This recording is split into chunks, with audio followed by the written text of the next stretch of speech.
సమయంలో మనం చదువుతూ వచ్చినటువంటి ఆదికాండము 1వ అధ్యాయము 28వ వచనాన్ని మనము మరలా చదువుకుందాం. ఆదికాండము 1వ అధ్యాయం 28వ వచనం. దేవుడు వారిని ఆశీర్వదించెను. దేవుడు మానవుల ఎడల కలిగినటువంటి ఉద్దేశం ఏమిటంటే మానవుడు ఆశీర్వదింపబడాలా, మానవుడు విస్తరింపబడాలా. ఇది మానవుని ఎడల దేవుని కలిగినటువంటి ఉద్దేశం. మొట్టమొదటిగా మనం యెషయా గ్రంథము 43వ అధ్యాయము 7వ వచనం ప్రకారముగా మానవుడు ఎందుకు సృష్టింపబడ్డాడు, మానవుడు ఎందుకు నిర్మాణం చేయబడుతూ వచ్చాడు అంటే దేవుని యొక్క మహిమ నిమిత్తము. ఇది మనము జ్ఞాపకం చేసుకోవాలి. మొట్టమొదటిగా మానవుడు నిర్మింపబడటానికి కారణము దేవుని మహిమ నిమిత్తం. యెషయా గ్రంథము 43వ అధ్యాయము 7వ వచనములో మనం చూస్తే యెషయా గ్రంథము 43:7 నా మహిమ నిమిత్తము నేను సృజించిన వారిని. ఇక్కడ దేవుడు మానవులను తన మహిమ నిమిత్తము సృజించినటువంటి వాడిగా ఉన్నాడు. తర్వాత రెండవదిగా మనము జ్ఞాపకం చేసుకున్నట్లయితే మనము చూస్తే ఆదికాండము 2వ అధ్యాయము, ఆదికాండము 2వ అధ్యాయము మనము 20వ వచనము నుండి 22వ వచనం వరకు చదువుకుందాం. ఆదికాండము 2వ అధ్యాయము 20వ వచనం నుండి 22వ వచనం వరకు. అప్పుడు ఆదాము సమస్త పశువులకును ఆకాశ పక్షులకును సమస్త భూజంతువులకును పేరులు పెట్టెను. అయినను ఆదామునకు సాటిన సహాయము అతనికి లేకపోయెను. అప్పుడు దేవుడైన యెహోవా ఆదామునకు గాఢ నిద్ర కలుగజేసి అతడు నిద్రించినప్పుడు అతని ప్రక్కటెముకలలో ఒకదానిని తీసి ఆ చోటును మాంసముతో పూడ్చివేసెను. తర్వాత దేవుడైన యెహోవా తాను ఆదాము నుండి తీసిన ప్రక్కటెముకను స్త్రీనిగా నిర్మించి ఆమెను ఆదాము వద్దకు తీసుకొని వచ్చెను. రెండవదిగా మానవుని యొక్క పుట్టుకను మనం జ్ఞాపకం చేసుకుంటే ఇతరులకు సంతోషకరముగా ఉండాలి, ఇతరులకు ఆనందకరముగా ఉండాలి. వరుస క్రమంలోనే మనం చూస్తూ ఉన్నాం. మొట్టమొదటిగా దేవుడు తన మహిమ నిమిత్తము మానవుని సృజించినాడు. రెండవది ఇతని యొక్క ఆనంద నిమిత్తం, తోటి మానవుని యొక్క ఆనంద నిమిత్తము ఆయన మనను సృజించినటువంటి వాడుగా ఉన్నాడు. మూడవదిగా మనము చదువుకున్నటువంటి ఆదికాండము 1వ అధ్యాయం 28వ వచనంలో మనం చూస్తే మానవుడు ఆశీర్వదింపబడేటువంటి వాడుగా ఉండాలి. మానవుడు దీవింపబడేటువంటి స్థితిలో, మానవుడు వర్ధిల్లినటువంటి స్థితిలో ప్రియమైనటువంటి వాళ్ళరా ఉండాలి. ఇది మనము జ్ఞాపకం చేసుకుందాం ఈ రాత్రికాల బైబిల్ పఠనం నిమిత్తమే. ఎందుకు అంటే ఈ లోకంలో ప్రతి ఒక్క మానవుడు కూడా ఆశీర్వాదం కొరకై, ప్రతి ఒక్క మానవుడు కూడా అభివృద్ధి కొరకై ఎదురు చూచేటువంటి వాడుగా, దాని కొరకై ప్రయాసపడేటువంటి వాడుగా, దాని కొరకై ప్రిమెంట్ వాళ్ళరా కష్టపడేటువంటి వాడుగా ఉన్నాడు. ఈ మానవుని యొక్క అభివృద్ధిని గురించి మనం చూసినట్లయితే ఆదికాండము 28వ అధ్యాయము, క్షమించండి, ద్వితీయోపదేశకాండము 28వ అధ్యాయం, ద్వితీయోపదేశకాండము 8వ అధ్యాయము 2వ వచనము నుండి, ద్వితీయోపదేశకాండము 28వ అధ్యాయము 2వ వచనము నుండి మనము 8వ వచనం వరకు చదువుకుందాం. ద్వితీయోపదేశకాండము 28వ అధ్యాయం 2వ వచనం నుండి 8వ వచనం వరకు చదువుకుందాం. నీవు నీ దేవుడైన యెహోవా మాట విని ఎడల ఈ దీవెనలన్నీ నీ మీదకు వచ్చి నీకు ప్రాప్తించును. నువ్వు పట్టణములో దీవింపబడదువు, పొలములో దీవింపబడదువు.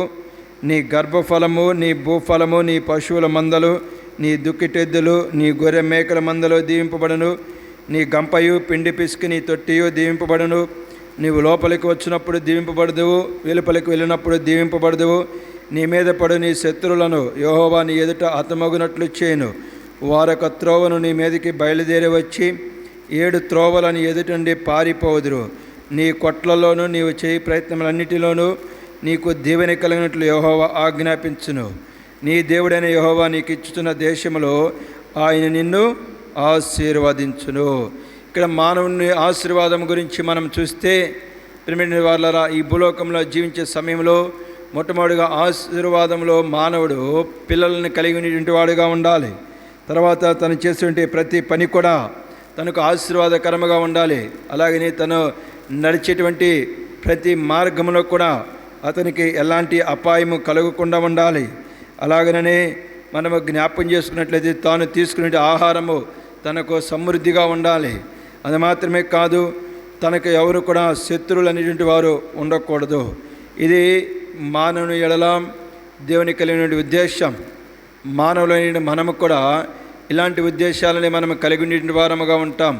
ఇలాంటి ఆశీర్వాదం కొరకై మనము ఎదురు చూచేటువంటి వారముగా ఉంటాం. అయితే ఇక నేను మీకు జ్ఞాపకం చేయదలుచుకుంది ఈ రాత్రికాల సమయంలో ప్రభు యొక్క కృపను బట్టి ఏమిటంటే, ఈ ఆశీర్వాదం కొరకై ఎదురు చూచే సమయంలో మనం ఏం చేస్తూ ఉన్నాము అంటే, ప్రియమైన వాళ్ళరా, 2 రకాల మార్గాలను ఎంచుకుంటూ ఉన్నాం. ఒకటి, నీతితో యథార్థతతో ఆశీర్వాదాన్ని సంపాదించుకునే వారముగా ఉంటూ ఉన్నాం. రెండవది, పాపము చేత అన్యాయము చేత మనము ఆశీర్వాదాన్ని సంపాదించుకునే వారముగా ఉంటూ ఉన్నాం. ఈ రాత్రికాల సమయంలో పాపం ద్వారా వచ్చిన ఆశీర్వాదానికి, యథార్థతతో కష్టపడినటువంటి ఆశీర్వాదానికి మధ్య ప్రిమిటివ్ భేదాన్ని మనం జ్ఞాపకం చేసుకుందాం. ఎందుకంటే పాపం ద్వారా కూడా ఆశీర్వాదం వస్తుంది, అలాగనే నీతితో కష్టపడి సంపాదించుకునే ద్వారా కూడా ఆశీర్వాదం వస్తుంది. ఆ 2 ఆశీర్వాదాలు చాలామంది జీవితాల్లో ఉన్నప్పటికీ వాటి మధ్య భేదాన్ని రాత్రికాల సమయంలో మనం జ్ఞాపకం చేసుకొని, దేనిలో నడిస్తే మనకి మేలు అంటే, పాపయుక్తం ద్వారాగా ఆశీర్వాదాన్ని సంపాదించుకుంటే మేలా, లేకపోతే పరిశుద్ధమైనటువంటి జీవితం ద్వారాగా ఆశీర్వాదాన్ని సంపాదించుకుంటే మేలా అనేటువంటి విషయాన్ని మనము జ్ఞాపకం చేసుకుందాం. మొట్టమొదటిగా మనము జ్ఞాపకం చేసుకుంటే, నీతితో యథార్థతతో మనము ఆశీర్వాదాన్ని సంపాదించుకోవాలంటే దాని కొరకే మనం ఎంతో కష్టపడేటువంటి వారముగా, దాని కొరకే మనం ఎంతో శ్రమపడేటువంటి వారముగా, దానికి కొన్ని సంవత్సరాలు పట్టవచ్చు, కొన్ని నెలలు పట్టవచ్చు, కొన్ని రోజులు పట్టవచ్చు, లేకపోతే కొన్ని వారాలు పట్టవచ్చు. కానీ పాపం ద్వారాగా మనం సంపాదించుకునే ఆశీర్వాదాన్ని గురించి మనం జ్ఞాపకం చేసుకుంటే, ఫ్రెండ్ వలన ఒక క్షణంలో మనకు ఆశీర్వాదం వస్తుంది, లేకపోతే ఒక గంటలో మనకు ఆశీర్వాదం వస్తుంది, లేకపోతే ఒక రోజులోనో లేక వారంలోనో మనకు పాపం ద్వారాగా ఆశీర్వాదం వస్తుంది. పాపం ద్వారాగా ఆశీర్వాదం మనకు వెంటనే దొరికిద్ది. అలాగనే నీతి ద్వారా ఆశీర్వాదము ప్రివెంట్ వల్ల కొంత సమయం పట్టేటువంటిదిగా ఉంటుంది. దాని కొరకే మనం ఎంతో కష్టపడేటువంటి వారముగా, దాని కొరకే మనం ఎంతో శ్రమపడేటువంటి వారముగా ఉండాలి. ఇది మొదటిది. పాపం ద్వారా ఆశీర్వాదం మనకు వెంటనే దొరికిద్ది, నీతి ద్వారా ఆశీర్వాదం కొంత సమయము పట్టిద్ది. రెండవదిగా మనం జ్ఞాపకం చేసుకుంటే, పాపం ద్వారా మనం ఆశీర్వాదాన్ని సంపాదించుకున్నప్పుడు ప్రియుడి వాళ్ళారా, మనము తెలుసుకోవాల్సింది ఏమిటంటే, ఆ పాపం ద్వారా ఆశీర్వాదం మనకు వచ్చినప్పటికీ మన జీవితము శపింపబడేటువంటిదిగా ఉంటుంది. మన జీవితము ప్రిమిటెంట్ వారులారా జ్ఞాపకం చేసుకుని శపింపబడేటువంటిదిగా ఉంటుంది. అలాగనే నీతి ద్వారాగా మనము ఆశీర్వాదాన్ని సంపాదించుకున్నప్పుడు అది మనకు ఆశీర్వాదాన్ని కలుగజేసేటువంటిదిగా ఉంటుంది.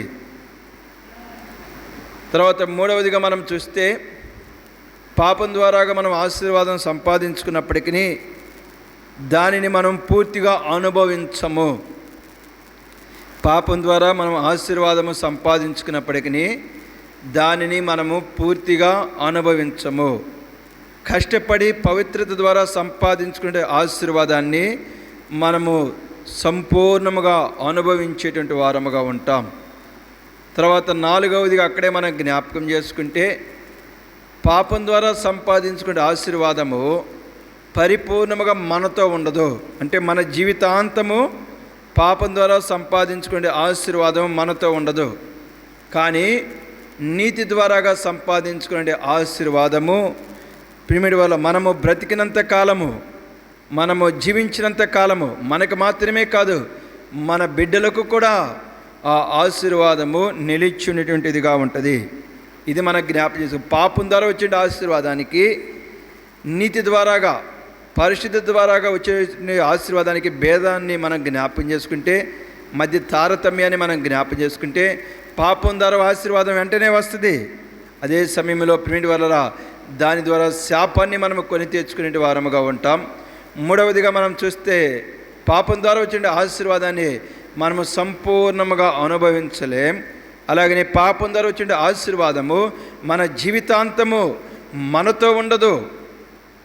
మనము పాపం ద్వారా ఆశీర్వాదాన్ని ఎందుకు సంపాదించుకుంటామంటే, నేను బ్రతికినంత కాలము నాకు ఆశీర్వాదం తోడుగా ఉండి నాకు సంతోషాన్ని ఇవ్వాలని, నాకు ఆనందాన్ని ఇవ్వాలని పాపయుక్తం ద్వారాగా జాలి దయ లేనిటువంటి క్రూరత్వంతో మనం ప్రదర్శిస్తూ ఏం చేస్తామంటే ఆశీర్వాదాన్ని సంపాదించుకుంటాం. కానీ మనము దాన్ని పరిపూర్ణముగా అనుభవించలేం. అదే సమయంలో నాలుగవదిగా అది పరిపూర్ణముగా మనము పోయేంత వరకు, మనము మరణించేంత వరకు మనతో ఉండనే ఉండదు.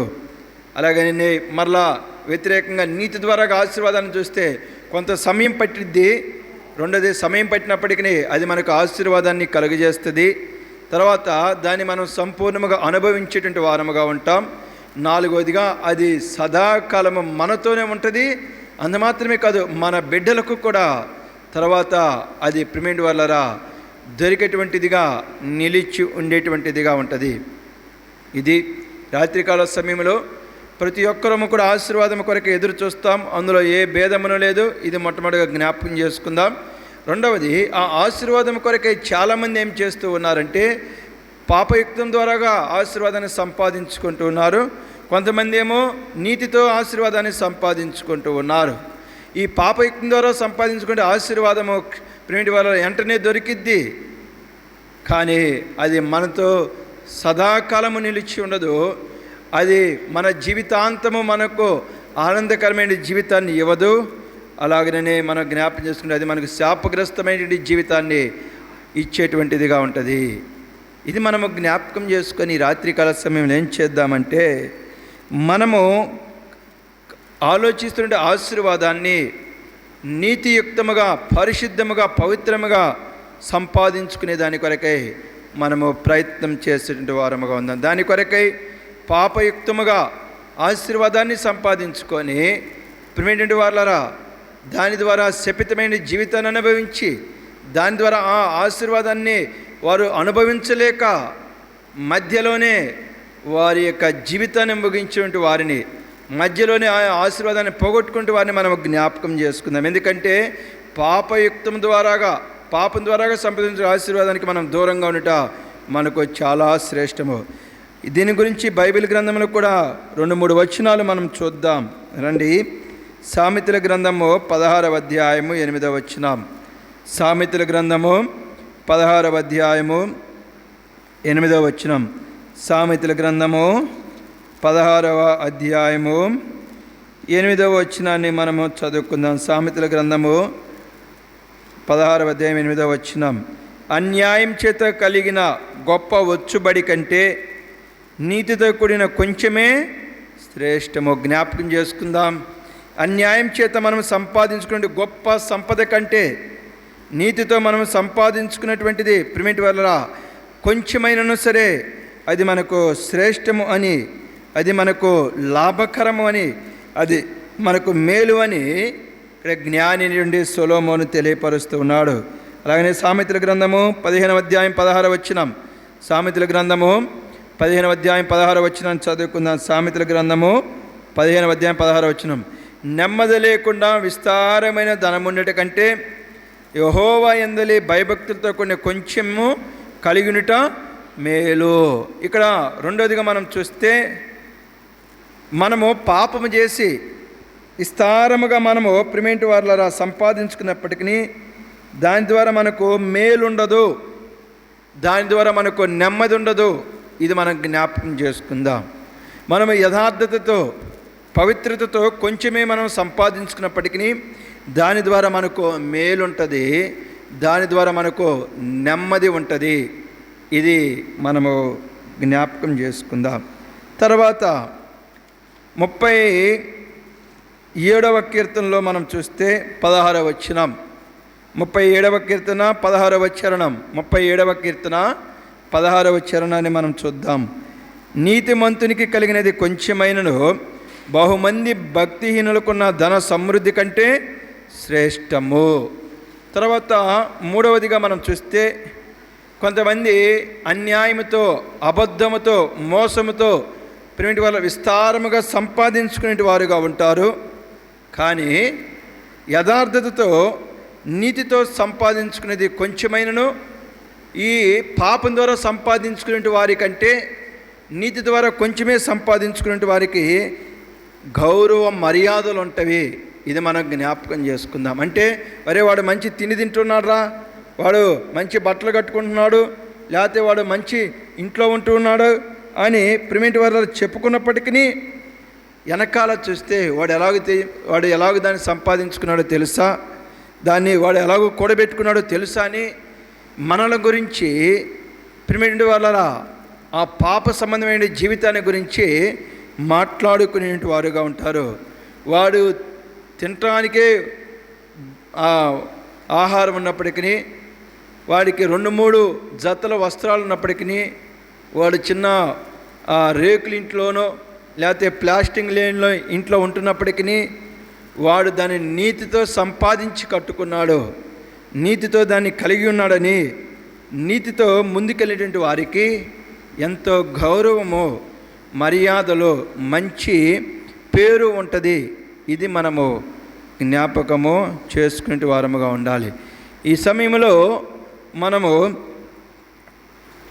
జ్ఞాపకం చేస్తూ వచ్చాను ఇందాకనే, పాపం ద్వారా సంపాదించిన వారి జీవితం ఎలాగుంటుంది, నీతితో సంపాదించిన వారి జీవితం ఎలాగుంటుంది అని. అందుకే మనము మొట్టమొదటిగా లూకాసు వార్త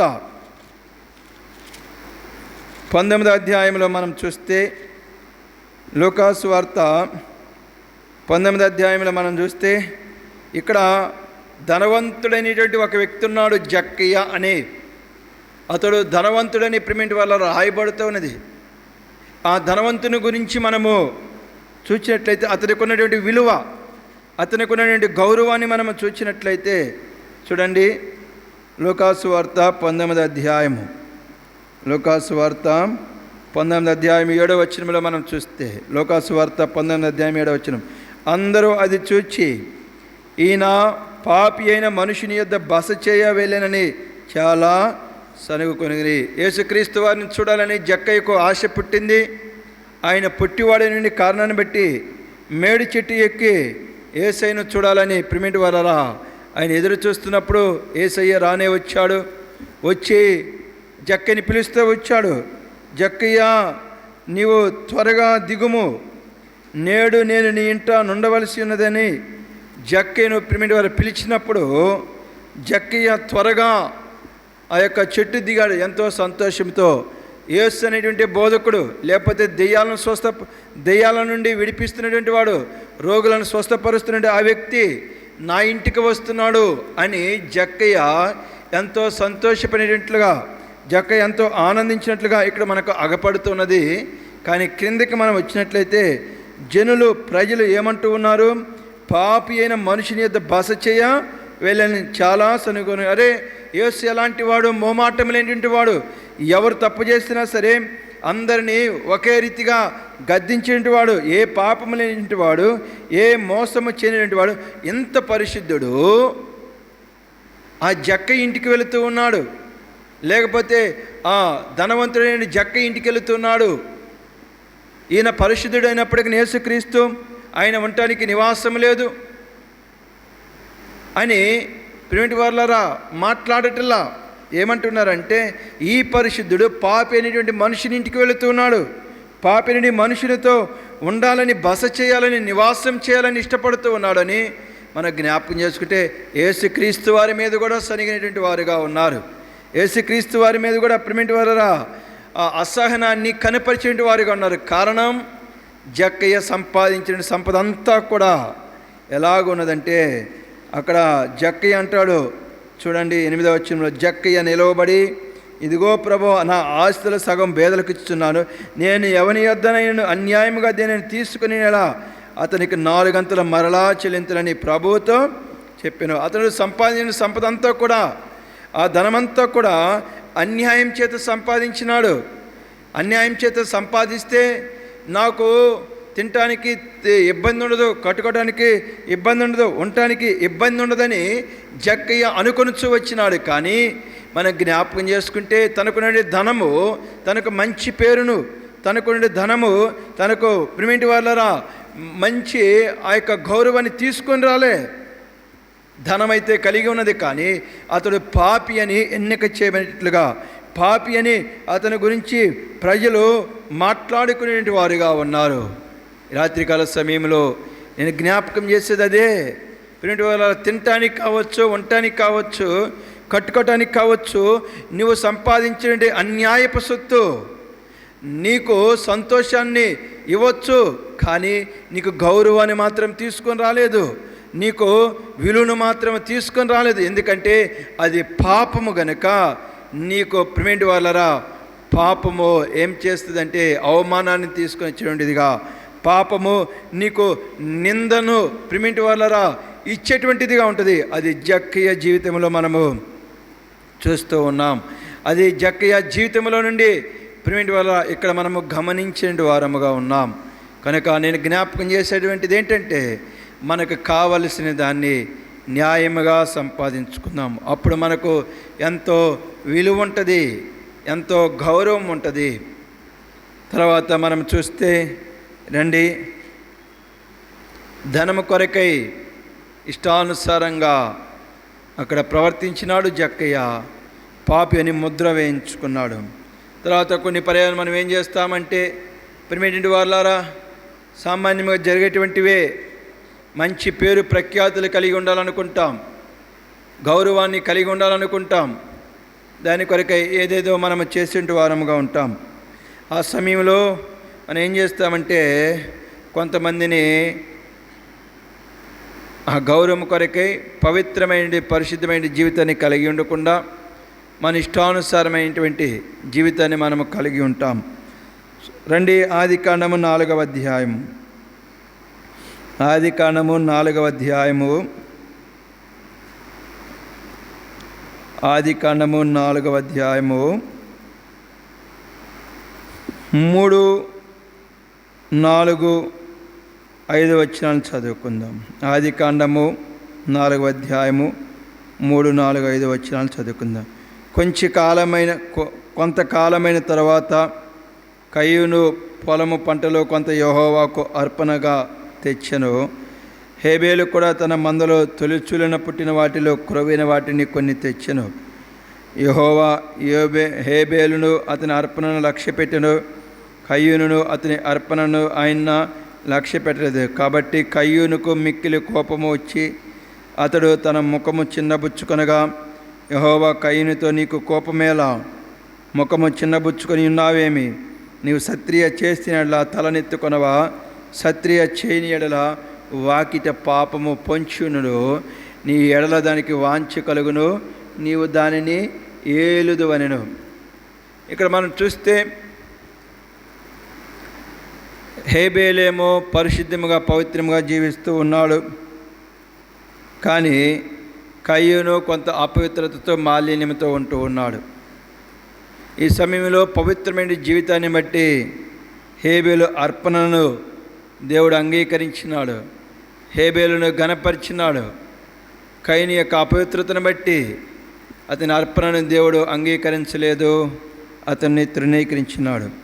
దేవుడు నా అర్పణ అంగీకరించడా, నన్ను తృణీకరిస్తాడా అని కయ్యూను ఎంతో దుఃఖపడినట్లుగా, కయ్యూను ప్రిమిటి వల్ల కోపపడినట్లుగా ఇక్కడ మనకు అర్థమవుతూ ఉన్నది. కొన్ని పర్యాయాలు మనము కూడా ఏదైనా ఇస్తే ఇరుగు పొరుగు వారు తీసుకోరు. అదే సమయంలో మనం కొంత తృణీకరించేటువంటి వారుగా, కొంత మనల్ని ఏం చేస్తారంటే దూరం పెట్టేటువంటి వారుగా ఉంటారు. కానీ జ్ఞాపకం చేయదలుచుకుంది ఏమిటంటే,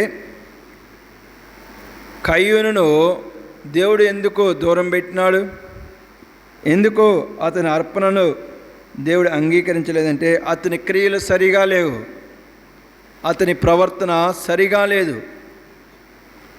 హేబేలు ప్రవర్తన మంచిగా ఉన్న కారణాన్ని బట్టి దేవుడు అతని అర్పణను అంగీకరించి అతన్ని ఘనపరిచినాడు. ఈ సమయంలో కయ్యూను ఏం చేశాడు? తనకు ఘనత కావాలని, తనకు గౌరవం కావాలని, తన యొక్క అర్పణను దేవుడు అంగీకరించాలని తన ప్రవర్తన మానుకున్నట్లు, తన ప్రవర్తన మార్చుకున్నట్లు, ఏదైనా జీవితాన్ని సరిచేసుకున్నట్లు మనకు అగపడదు. మంచి ప్రవర్తనతో పరిశుద్ధతతో జీవిస్తున్నటువంటి వ్యక్తిని ఏం చేసినాడంటే చంపివేసినటువంటి వాడుగా ఉన్నాడు. ఏం చేసినాడంటే హతమార్చినటువంటి వాడుగా ఉన్నాడు. అంటే వీడు లేకపోతే అసలు నాకు అడ్డే ఉండదు కదా, వీడు లేకపోతే ఇంకా దేవుడు తప్పకుండా నా అర్పణ అంగీకరించవలసిందే కదా, నన్ను ఘనపరచవలసిందే కదా అన్న విధానంలో కయ్యూను ఏం చేసినాడంటే హేబేలుని ప్రిమిండి వాళ్ళరా చంపాడు. సరే, చంపిన తర్వాత దేవుని దగ్గర నుండి అతడు ఆశీర్వాదాన్ని పొందుకున్నాడా? ఆ గౌరవాన్ని అనుభవించినాడా? ఆ గౌరవము తనతోనే ఎల్లకాలము ఉన్నదా అని మనము చాలా జాగ్రత్తగా జ్ఞాపకం చేసుకుంటే, తర్వాత అతని జీవితాన్ని పరిశీలనిస్తే అతడు గౌరవాన్ని ఘనతను పొందుకోవడానికి బదులుగా ప్రిమిటి వల్ల శాపాన్ని పొందుకునేటట్లుగా మనం చూస్తాం. అంత మాత్రమే కాదు, దేని కొరకే ప్రయాసపడి తన తమ్ముని చంపినాడు, ఆ యొక్క గౌరవాన్ని అతడు అనుభవించలేనట్లుగా మనం చూస్తాం. అది మాత్రమే కాదు, దాని ద్వారా వచ్చినటువంటి ఆ యొక్క ప్రతిఫలం జీతాన్ని బట్టి అతడు దేశదిమ్మరైపోయాడు. దిక్కుమొక్కోలేక ఎలాగ జీవించాడంటే ఒంటరిగా అతడు ప్రయాణం చేసినాడు. కారణం దేనికి? కయ్యూను దేశదిమ్మరైపోవటానికి, ఒంటరిగా ప్రయాణం చేయటానికి, శపితమైన శాపగ్రస్తమైన జీవితాన్ని అనుభవించడానికి కారణము ఏమిటి అంటే కయ్యూను చేస్తూ వచ్చిన హత్య. తన యొక్క జీవితాన్ని సరిచేసుకోవడానికి బదులుగా ప్రిమిటి వాళ్ళ పరిశుద్ధంగా జీవిస్తూ దేవుని చేత ఘనపరచబడుతున్నటువంటి, దేవుని చేత హెచ్చింపబడుతున్న వ్యక్తిని అతడు చంపినటువంటి వాడుగా ఉన్నాడు. మన జీవితంలో కూడా మనకు గౌరవం కావాలని, మనకు ఘనత కావాలని తలంచినప్పుడు, మనకు గౌరవం రాకుండా మన యొక్క అపవిత్రతను బట్టి ఉన్నప్పుడు, మన ఎదుట ఎవరైనా గౌరవంతో జీవించినప్పుడు, వారి యొక్క పవిత్ర ప్రవర్తన బట్టి వారు హెచ్చింపబడుతున్నప్పుడు మనం ఏం చేస్తామంటే హత్య చేస్తాం, వారిని మనము చంపివేస్తాం. మీరు అనుకోవచ్చు, వారిని హత్య చేయటం ఏంటి, వారిని చంపటం ఏంటి అని. నూతన నిబంధన గ్రంథంలో మత్తయి సువార్తలో మనం చూస్తే హత్యను గురించి, ఒక వ్యక్తిని చంపటం గురించి బైబిల్ గ్రంథం ఏమని తెలియపరుస్తున్నది? మత్తయి సువార్త 5వ అధ్యాయము, మత్తయి సువార్త 5వ అధ్యాయము 21వ వచనాన్ని మనం చూస్తే, మత్తయి సువార్త 5వ అధ్యాయము 21వ వచనం, నరహత్య చేయవద్దు, నరహత్య చేయువాడు విమర్శకు లోనగునని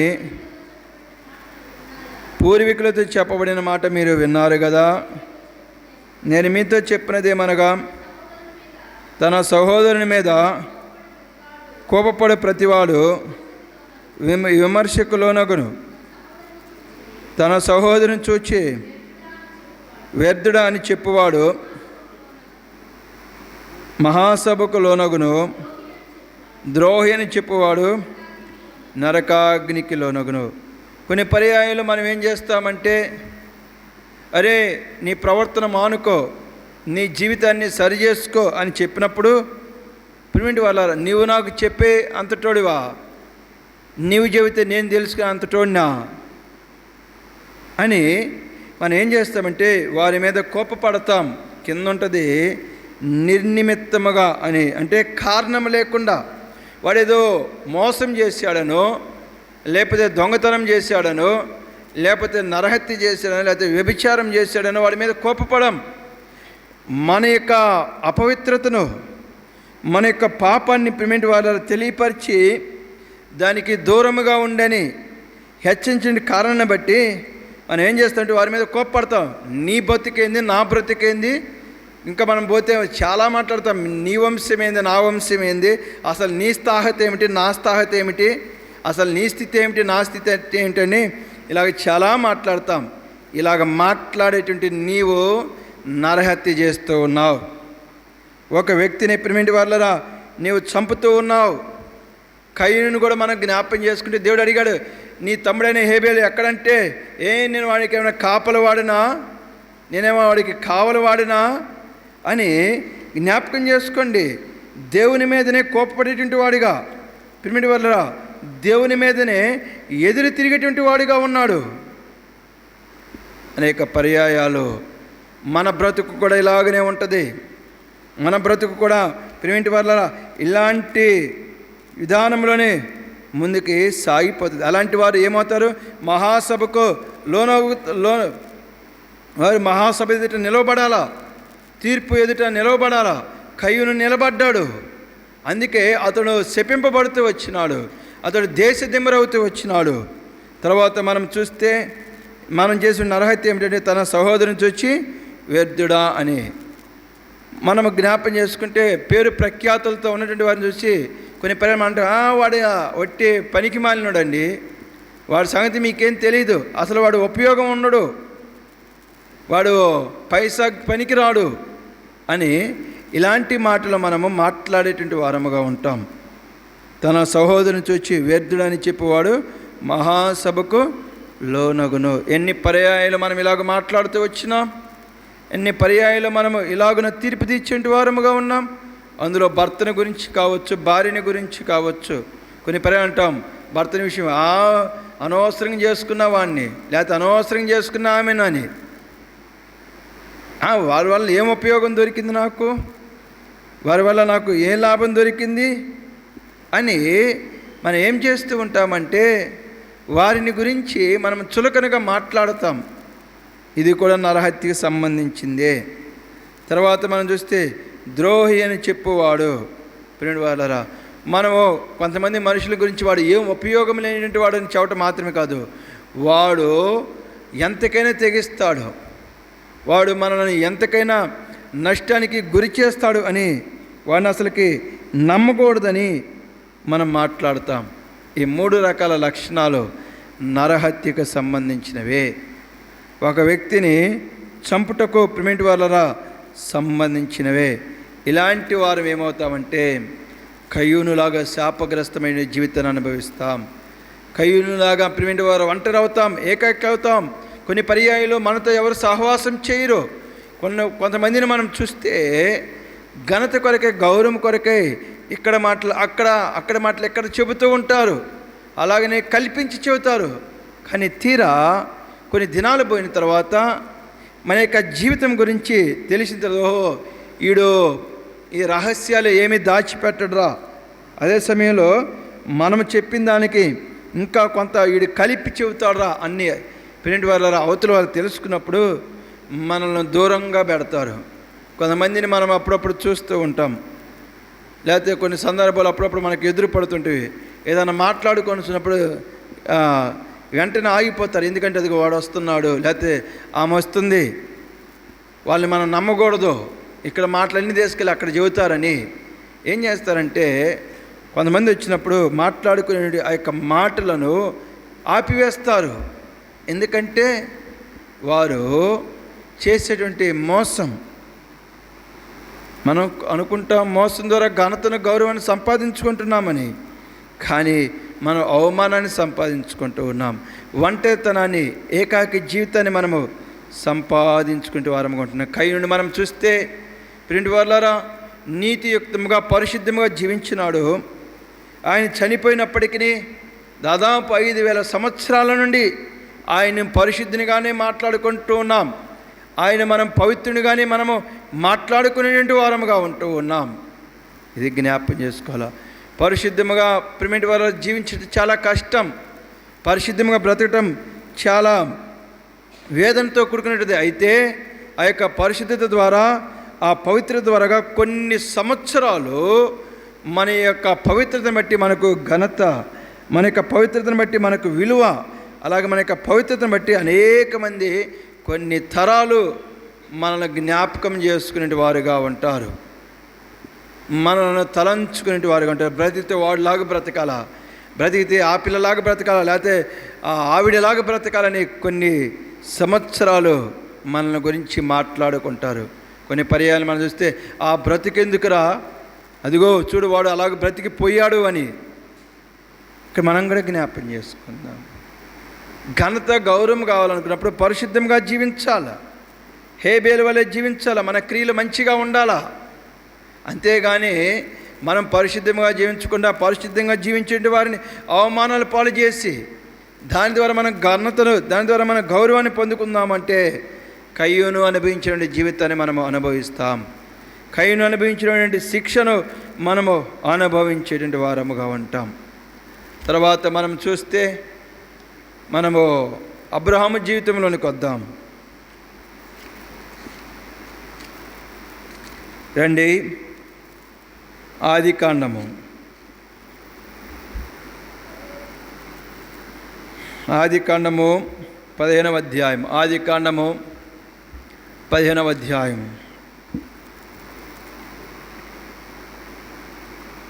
4వ వచనం. ఆదికాండము 15వ అధ్యాయం 4వ వచనం. యెహోవా వాక్యము అతని యొద్దకు వచ్చి, ఇతడు నీకు వారసుడు కాడు, నీ గర్భవాసమున పుట్టబోచున్నవాడు నీకు వారసుడగునని చెప్పాను. మరియు ఆయన వెలుపటికి అతన్ని తీసుకొని వచ్చి, నీవు ఆకాశము వైపు తేరిచొచ్చి నక్షత్రమును లెక్కించుటకు నీ చేతనైతే లెక్కించమని చెప్పి నీ సంతానం అలాగునని చెప్పాను. అతడు యెహోవాను నమ్మెను, ఆయన అది అతనికి నీతిగా ఎంచెను. ఇక్కడ మనం చూస్తే అబ్రహాము సంతానం లేక చాలా బాధపడుతున్నాడు. అబ్రహాము సంతానం లేక ప్రేమిటి వల్ల ఎంతో వేదన చెందుతూ ఉన్నాడు.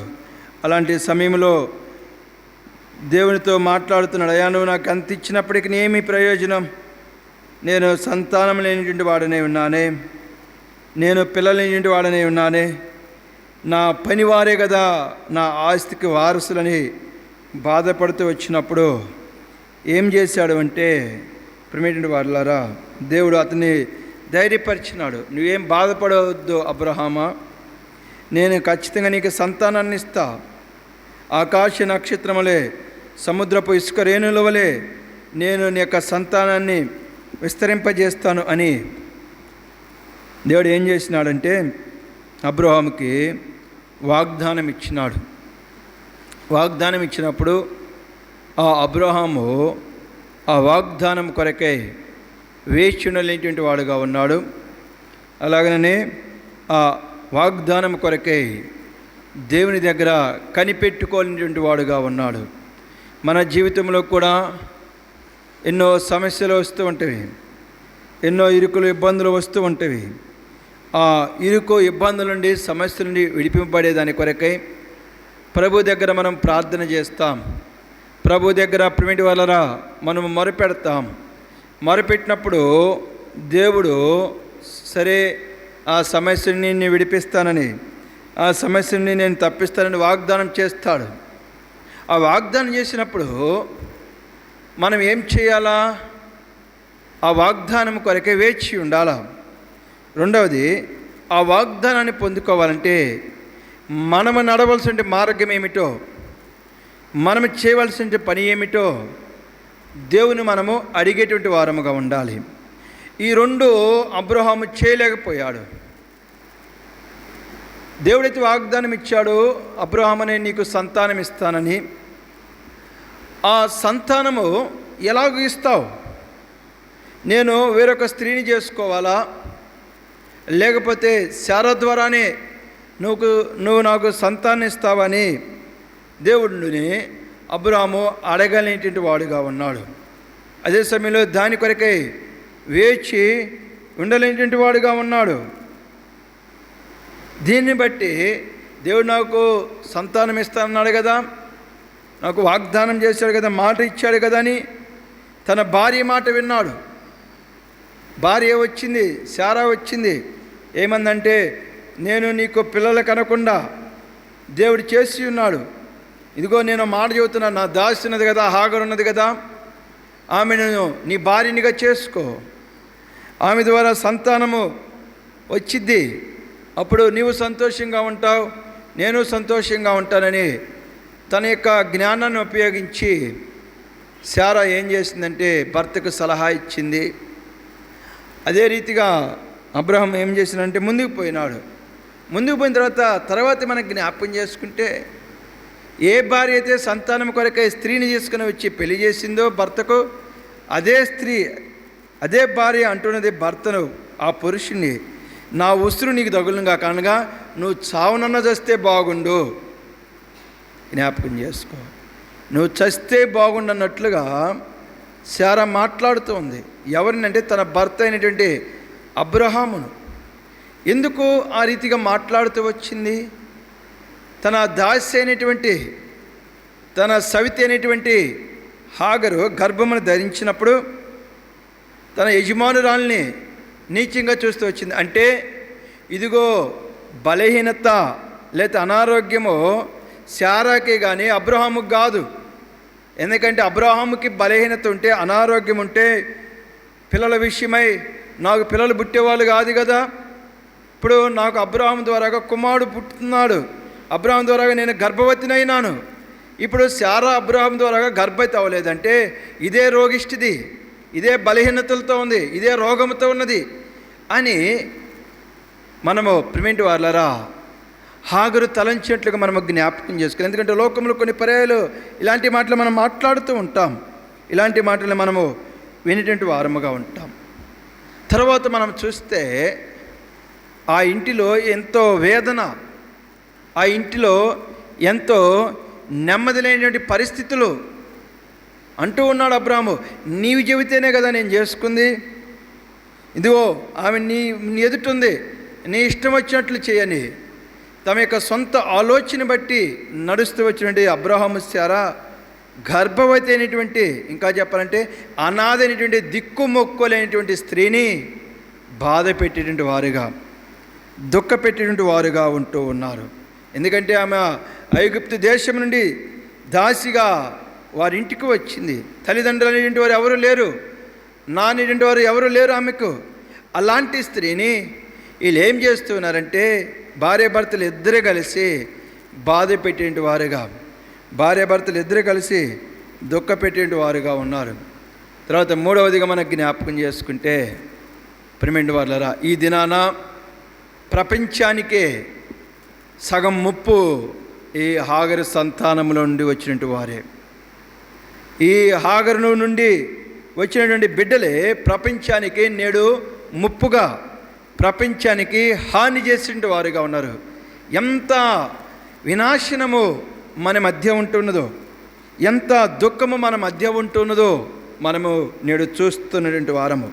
ఈ వినాశనానికి, ఈ దుఃఖానికి కారణం ఏమిటంటే అబ్రహాము శారా యొక్క తొందరపాటు. దేవుడు వారికి వాగ్దానం ఇచ్చినాడు. ఆ వాగ్దానం నువ్వు ఎవరి ద్వారాగా నెరవేరుస్తావు? ఆ వాగ్దానాన్ని స్వతంత్రించుకోవాలంటే నేనేమి చెయ్యాలా అని జ్ఞాపకం చేసుకోండి.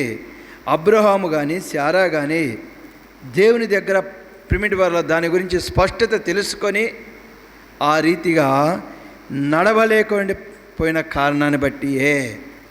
అంటే దేవుడు వాగ్దానం ఇస్తానన్నాడు, వాగ్దానం ఇచ్చాడు కదా, సంతానం ఇస్తానన్నాడు కదా అని తమ ఇష్టానుసారముగా, తమ యొక్క ఆలోచన ప్రకారముగా వారు సంతానం తెచ్చుకున్నారు. ఆ సంతానం ద్వారా వారు నెమ్మది అనుభవించలేదు. అలాగనే దిక్కుమొక్కునంటే అనాథ అనేటువంటి ఒక స్త్రీని బాధ పెట్టినారు.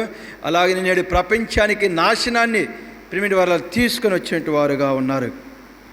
అంటే వాడు అన్యాయం ద్వారా కాని విధానంలో అక్కడ సంతానాన్ని పొందుకునే కారణాన్ని బట్టియే మన జీవితంలో కూడా దీన్నే జ్ఞాపకం చేస్తా.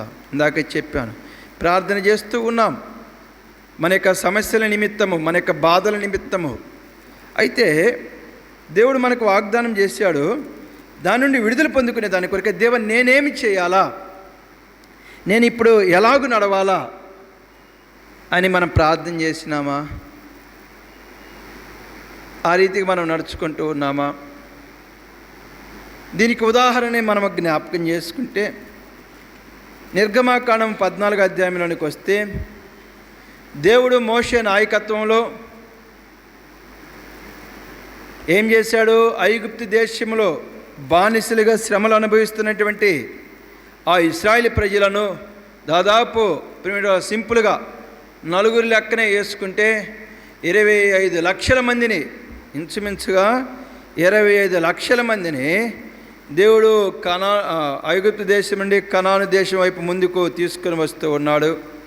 అక్కడికి వచ్చేసరికి ఎర్ర సముద్రం అడ్డొచ్చింది. ఎర్ర సముద్రం అడ్డొచ్చింది. ఎర్ర సముద్రం అడ్డొచ్చినప్పుడు వాళ్ళంతా బాధపడ్డారు, భయపడ్డారు, వేదన చెందారు. మోషే మీద సణుగుతూ వచ్చారు.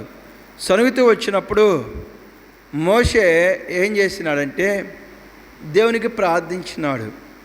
దేవా, ఇదిగో ప్రజలందరూ ఏడుస్తూ ఉన్నారు, ప్రజలందరూ బాధపడుతున్నారు, ఐగుప్తులో సమాధులు లేవన్నా ఈ అరణ్యంలో చంపడానికి మమ్మల్ని తీసుకుని వచ్చావని నా మీద ఎదురు తిరుగుతూ ఉన్నారు, నేనేం చేయాలా అని దేవుణ్ణి మోషే అడుగుతూ వచ్చాడు. మోషే అడుగుతూ వచ్చినప్పుడు మోషేతో దేవుడు అన్నాడు, ఏమన్నాడంటే 14 నిర్గమాకాండము 14 యెహోవా మీ పక్షం యుద్ధము చేయును, మీరు ఊరకే ఉండవాలని ప్రజలతో చెప్పాడు. మోషే ఏమని చెప్పాడంటే, అయ్యా, దేవుడు వాగ్దానం ఇచ్చాడు, మీరేం చేయవలసిన పని లేదు, మీరేం చేయవలసినటువంటి అవసరం లేదు, మీరు ఊరకని నిలిచుండండి, మీరు అలాగ మౌనంగా ఉండండి. దేవుడు మీ పక్షాన యుద్ధం చేస్తానన్నప్పుడు, దేవుడు మీ పక్షాన పోరాడుతానన్నప్పుడు ఆ ప్రజలు మౌనముగానే ఉన్నారు. అప్పుడు దాకా గొనిగినటువంటి వారు దేవుడు చెప్పిన మాట విని మౌనాన్ని వహించినారు. అనగా దేవుని మీదనే వారు ఆధారపడేటువంటి వారుగా దేవుడు చెప్పినట్లుగా వారు నడుచుకున్నారు. చూడండి, వారి 2 మాటలు కూడా చూద్దాం. నిర్గమాకాండము 14వ అధ్యాయము 12వ వచనం. నిర్గమాకాండము 14వ అధ్యాయం 12-13 వచనాలు. మా జోలికి రావద్దు, ఐగుప్తీలకు దాసుల మగదమైన ఐగుప్తులో మేము నీతో చెప్పిన మాట ఇదే కదా, మేము ఈ అరణ్యమందు చచ్చుట కంటే ఐగుప్తులకు దాసుల మగటయే మేలని చెప్పిరి. అందుకు మోషే భయపడుకుడి, యెహోవా మీకు నేడు కలుగజేయ రక్షణను మీరు ఊరిక నిలిచుండి చూడుడి, మీరు నేడు చూచిన ఐగుప్తును ఇక మీదట మరి ఎన్నడను చూడదు. ఇక్కడ మోషేను కూడా మనకు జ్ఞాపకం చేసుకుందాం. వారు వచ్చి తమ బాధలన్నీ మోషేకి చెప్పిన వెంటనే, మీలో 6 లక్షల మంది కాల్బలం ఉన్నారు, అనగా 6 లక్షల మంది సైనికులు ఉన్నారు, ఎదురు తిరగండి వాళ్ళ మీద, వారిని అందరం మనం ఈ 6 లక్షల మంది కలిసి మనం ఏం చేద్దామంటే వారిని చంపేద్దామని మోషే కూడా అక్కడ తొందరపడలా. మోషే దేవుని మీద ఆధారపడ్డాడు. అలాగనే తన ప్రజలైన వారిని కూడా దేవుని మీద ఆధారపడేలాగానే చేశాడు. అప్పుడు దేవుని మీద ఆధారపడినప్పుడు దేవుడు వారికి వాగ్దానం ఇచ్చినాడు. ఆ వాగ్దాన నిమిత్తము పూర్తిగా వారు విధేయత చూపారు, దేవుడు చెప్పినట్లుగా నడుచుకున్నారు. పెనిటి వారలారా, దాని ద్వారాగా ఆ యొక్క శత్రువుల నుండి వారు విడిపింపబడ్డారు. అందు మాత్రమే కాదు, ఆ శత్రువులందరూ కూడా నాశనం, ఒక్కరు కూడా మిగల్లా. కారణం ఏమిటంటే దేవునికి వారు తమ బాధ చెప్పారు, దేవునికి తమ మొర చెప్పారు. చెప్పినప్పుడు దేవుడు అన్నాడు, మీరు మౌనంగా ఉండండి అని. మౌనంగా ఉండమన్నప్పుడు మౌనంగానే ఉన్నారు. దేవుడు ఎంతసేపు మౌనంగా ఉండమన్నాడో మనకు తెలియదు, వాళ్ళు ఎంతసేపు మౌనంగా ఉన్నారో మనకు తెలియదు. మౌనంగా ఉండమన్నారు, మౌనంగానే ఉన్నారు. మరలా దేవుడే ప్రిమిటెంట్ వాళ్ళరా మోషేతో వచ్చి మాట్లాడేంత వరకు, దేవునితో మోషేతో దేవుడు వచ్చి చెప్పేంత వరకు వారు దేవుని వైపే చూచారు తప్పితే వారి సొంత ప్రయత్నాలంటూ ఏమీ చేయలేదు. దేవుడు చెప్పిన తర్వాత ముందుకు సాగిపోయారు. చూడండి 15వ వచనం, 14-15. అంతలో యెహోవా మోషేతో, నీవేళ నాకు మొరపెట్టుచున్నావు, సాగిపోడని ఇశ్రాయేలీయులతో చెప్పుము. మోషే, మౌనంగా ఉండు, నేను నీకు సహాయం చేస్తానన్నావు, మీరు మౌనంగానే ఉన్నారు, నాకు ప్రార్థన చేస్తున్నారు, అయితే ఇంకా మీరు ఇక్కడ నిలిచి ఉండొద్దు, ముందుకు సాగిపోండి అని తన ప్రజలతో చెప్పమని దేవుడు చెప్పి, నీ కర్రను సముద్రం వైపు చాచు అన్నాడు. దేవుడు చెప్పినట్లుగా మోషే చేశాడు, దేవుని చెప్పినట్లుగా ఇశ్రాయేలు చేశారు. గొప్ప విజయాన్ని పొందుకున్నట్లుగా, విజయాన్ని అనుభవించినట్లుగా అక్కడ మనం చూస్తూ ఉన్నాం. ప్రియా సోదరి సోదరుడా, ఇలాంటి అనుభవం మనలో ఉన్నదా? పాపం ద్వారాగా మనం వెంటనే విజయాన్ని పొందుకోవచ్చు, కానీ అది మనతో నిలిచి ఉండదు. అది జీవితాంతము మనలను సంతోషపరచలేదు, జీవితాంతము అది మనకు తోడుండదు. అది మాత్రమే కాదు, ఇంకా మనల్ని శాపంలోనికి నడిపించేటువంటిదిగా, నష్టంలోనికి మనల్ని నడిపించేటువంటిదిగా ఉంటుంది.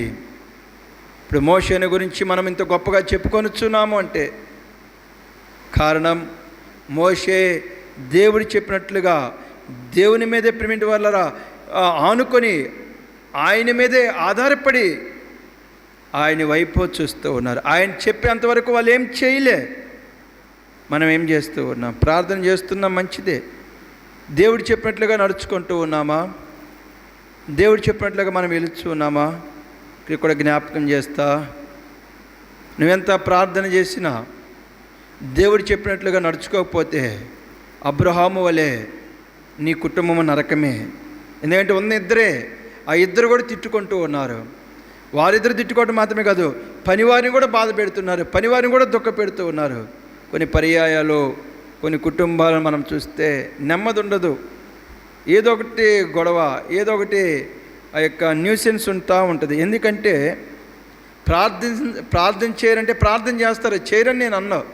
కానీ ప్రార్థన చేసిన తర్వాత సమస్యని విడుదల పొందుకునే దాని కొరకై దేవుని మీదనే పరిపూర్ణంగా ఆధారపడినటువంటి వారుగా, దేవుని మీదే పరిపూర్ణంగా ఆనుకోలేనటువంటి వారుగా, ఆయన చెప్పినట్లే నడుచుకోలేనటువంటి వారుగా ఉంటూ ఉన్నారు. అందుని బట్టి ఆ కుటుంబంలో బాధలే, ఆ కుటుంబాన్ని బట్టి పక్క వారికి బాధలే. కొన్ని కుటుంబాల గురించి మనం వింటాం, అనవసరంగా వీళ్ళు మా ఇంటి పక్కన ఉన్నారు, ఎప్పుడు పోతారో వీళ్ళు మా ఇంటి పక్క నుండి అని, లేకపోతే వీళ్ళ ఇంటి పక్క నుండి మేమన్నా వెళితే బాగుండు అని కొంతమంది మాట్లాడుతుంటారు. ఎందుకంటే వారి యొక్క సమస్యలో మనకు కూడా విరక్తిని, వారి యొక్క సమస్యలు మనకు కూడా చిరాకుని తెప్పించేటువంటివిగా, విసుగుని తెప్పించేటువంటి వారు, అసహ్యతని కలుగు చేసేటువంటివిగా ఉంటవి. అబ్రహాము జీవితంలో, శారా జీవితంలో అదే చూస్తూ ఉన్నాం. వారికి బాధలు, వారి పని వారికి బాధలు. కారణం వారికి కావాల్సింది దేవుని ద్వారాగా సంపాదించుకునే దాని కొరకై, దేవుని ద్వారా ప్రేమిటి వాళ్ళ పొందుకునే దాని కొరకై వారు దేవుని మీద ఆధారపడకుండా తమ యొక్క సొంత జ్ఞానం చొప్పున, సొంత ఆలోచన చొప్పున వారు ఏం చేశారంటే నడుచుకున్నారు. వారు జీవించినటువంటి వారుగా ఉన్నారు. బైబిల్ గ్రంథంలో, సామెతల గ్రంథంలో కూడా జ్ఞానేయుడు సొలొమోను దాని విషయమై చాలా చక్కగా మాట్లాడతాడు. చూడండి, ఆ 2 వచనాలు చదువుకొని మనం ముగించుకుందాం. 14వ అధ్యాయము సామెతల గ్రంథము 14వ అధ్యాయము 12వ వచనం. సామెతల గ్రంథము 12వ అధ్యాయము 14వ అధ్యాయం 12వ వచనం. సామెతల గ్రంథము 14వ అధ్యాయం 12వ వచనం. ఒకని ఎదుట సరైనదిగా కనబడు మార్గము కలదు, అయితే తుదుకది మరణముకు త్రోవ తీయును. అలాగనే 16:25 సామెతల గ్రంథము 16:25. సామెతల గ్రంథం 16:25. ఒకని మార్గము అని దృష్టికి యథార్థముగా కనబడును, అయినను తుదుకది మరణముకు చేరును. ఆ సమయంలో శత్రువులు దగ్గరకు వచ్చారు, దేవుడేమో మౌనంగా ఉండమన్నాడు అని ఆ యొక్క మాట వారికి కోపం తెప్పించవచ్చు, వారికి ఆ మాట ఇంకా వేదన కలుగు చేసి ఉండవచ్చు. ప్రేంటి వారులారా, ఇప్పుడు మనము దేవుని ద్వారాగా పొందుకోవాలంటే కొంత ఆయన మీద ఆధారపడాలా. దానికి కొంత సమయం రోజులు కావచ్చు, దినాలు కావచ్చు, నెలలు కావచ్చు, వారాలు కావచ్చు, సంవత్సరాలు కావచ్చు, సమయం పడుతుంది. ఆ సమయంలో మనకి ఎంతో వేదన ఉంటుంది, ఆ సమయంలో మనకి ఎంతో దుఃఖం ఉంటుంది. అయితే ఆ వేదన అంతా కూడా, ఆ బాధ అంతా కూడా మనము జ్ఞాపకం చేసుకుంటే అప్పుడు దాకా మనం అనుభవించిన దానికంటే అధికమైన సంతోషాన్ని, అధికమైన ఆనందాన్ని కలుగు చేసేటువంటిదిగా ఉంటుంది. కాబట్టి ఇది మనం జ్ఞాపకం చేసుకొని దేవుని సన్నిధిలో ప్రార్థించడం మాత్రమే కాదు, దేవుడు ఏ రీతిగా నడవమంటున్నాడో ఆ రీతిగా నడుద్దాం. అందుకే కొంత ఆలస్యమైన మనము దేవుని వైపు మనం చూచేటువంటి వారముగా ఉందాం. తర్వాత అబ్రహాము, శారా జీవితంలో మనం చూస్తే మరలా సంతానం కొరకే తమ ఇష్టం వచ్చినట్లుగా ప్రవర్తించలా, తమకు నచ్చినట్లుగా చేయలా, దేవుని మీదనే ఆధారపడ్డారు, దేవుని మీదనే ప్రేమిటి వాళ్ళరా తమ చూపు నిలిపినారు. దాని ద్వారాగా వారి జీవితంలో సంతోషం, వారి జీవితంలో ఆనందం. చూడండి, ఆదికాండం 21వ అధ్యాయం, ఆదికాండము 21వ అధ్యాయంలో మనము చూసినట్లయితే 6వ వచనం, అప్పుడు శారా, దేవుడు నాకు నవ్వు కలగజేసెను, ఇనువారెల్లా నా విషయమై నవ్వుదురనిను, మరియు శారా పిల్లకు స్తన్యమిచ్చునని ఎవరు అబ్రహాముతో చెప్పును, నేను అతని ముసలితనమందు కుమారుని కంటిని కదా అని శారాకు నవ్వు వచ్చింది ఇస్సాకు పుట్టుడు ద్వారాగా. అంతకుముందు హాగరు గర్భం ధరించడం ద్వారా శారాకు నవ్వు రాలే, బాధ, వేదన, శపితమైన మాటలు వచ్చినవి. కానీ ఇక్కడేమో నవ్వు. ఎందుకంటే సంతోషం, ఎందుకంటే దేవుని యొక్క వాగ్దాన పుత్రుడు ఆడ వచ్చింది. ఆ వాగ్దాన పుత్రుని ద్వారాగా నేడు లోకరక్షకుని ప్రభువైన యేసుక్రీస్తు వారిని నీవు నేను దేవునిగా కలిగి ఉండి ఆయన ద్వారా ప్రిమిటి వల్ల మనం పరలోక రాజ్యానికి వారసులము కాగలుగుతూ వచ్చినాం. కారణం మొదటిసారి తప్పిపోయినా రెండవసారి మరలా తప్పిపోకుండా దేవుని మీద ఆధారపడి దేవుడు చెప్పినట్లుగా నడుచుకునే కారణాన్ని బట్టి ఈ దిన మనకెంతో సంతోషం. కొంత ఆలస్యమైంది, కొంత లేట్ అయింది, ఎంతో దుఃఖం, నిందల అవమానం అనుభవించారు శారా అబ్రహాము. కానీ ప్రిమిటి వాళ్ళ కొన్ని వేల సంవత్సరాలు వారి యొక్క నిరీక్షణ సంతోషముగా మార్చబడుతూ వచ్చింది. కాబట్టి మనం కూడా జ్ఞాపకం చేసుకుని దేవుని యొక్క వాగ్దానాల కొరకే కనిపెట్టుకుందాం. దాని కొరకే మనం ఎలాగో నడవాలో ప్రభుని అడిగి ఆ రీతిగా నడుచుకుందాం. మనము ఆ ప్రభు మీద ఆధారపడిన సమయము కొన్ని నెలలు, కొన్ని వారాలు, కొన్ని రోజులు, కొన్ని సంవత్సరాలు మనకు దుఃఖాన్ని కలుగజేయవచ్చేమో, కానీ అంతకుమించి లెక్కలేనటువంటి విధానంలో మనకు సంతోషము, మన బిడ్డలకు సంతోషము. కాబట్టి ఇది జ్ఞాపం చేసుకొని మనకు కావాల్సిన ఆశీర్వాదాన్ని ప్రిమిటి వాళ్ళ పవిత్రంగా సంపాదించుకుందాం, పరిశుద్ధంగా సంపాదించుకుందాం. ఎందుకంటే అది మనకు సంతోషాన్ని ఇస్తుంది, అది మనతో సదాకాలం ఉంటుంది. అలాగనే దాన్ని మనం దాన్ని పరిపూర్ణంగా అనుభవిస్తాం. మనం అనుభవించడం మాత్రమే కాదు, మన బిడ్డలు కూడా దాన్ని అనుభవించేటువంటి వారుగా ఉంటారు. ప్రభు చెప్పిన మాటలను దీవించి ఆశ్రయించునుగాక.